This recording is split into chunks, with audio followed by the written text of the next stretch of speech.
Hello viewers. It has been over 2 years since my last Toby Flenderson Scranton Strangler video. I'd figured I'd make another video on the topic, seeing as how it's garnered quite a few views and you all seem to be quite interested in this. And I did feel like there may have been a few details that I had glossed over within my previous rundown. Now, if you are an Office fan, you probably already have seen this clip many times before. Toby makes a pretty good joke about Michael's current romantic status, everyone laughs, and he makes a faux pas by putting his hand on Pam's leg.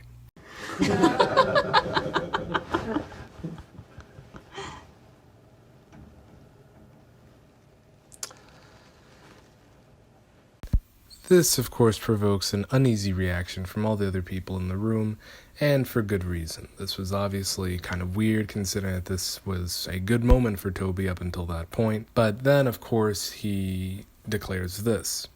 I am moving to Costa Rica.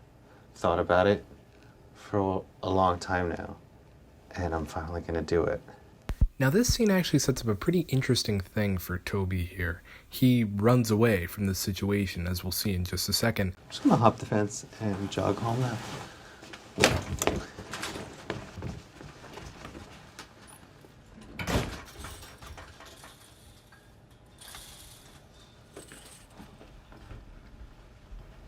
Once again, this is something that Toby does out of nowhere, and people are shocked by the outcome.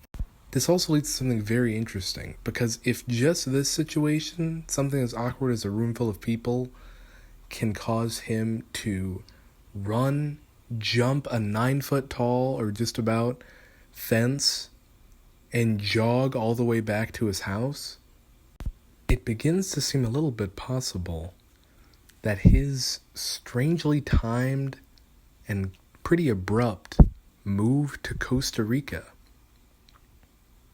could possibly be a metaphorical change for him jumping a fence and jogging home after perhaps strangling a Scranton citizen, represented by him putting the hand on Pam's leg. Now, before I conclude, I have to say this is all speculation. I can't entirely conclude that this was the writer's plan all along, but it does seem very circumstantial and is able to be compared, the two, between him running away from an awkward moment, which for him happens a lot, and if he were to do something especially extravagant, how far would he go to escape that scenario? Other than that, however, I'd have to say that this pretty much closes the book as far as any evidence that I've ever had on Toby Flenderson. Who knows, maybe in the future something will come up. I know even Paul Lieberstein has said that Toby might very well be the Scranton Strangler. He doesn't know for sure.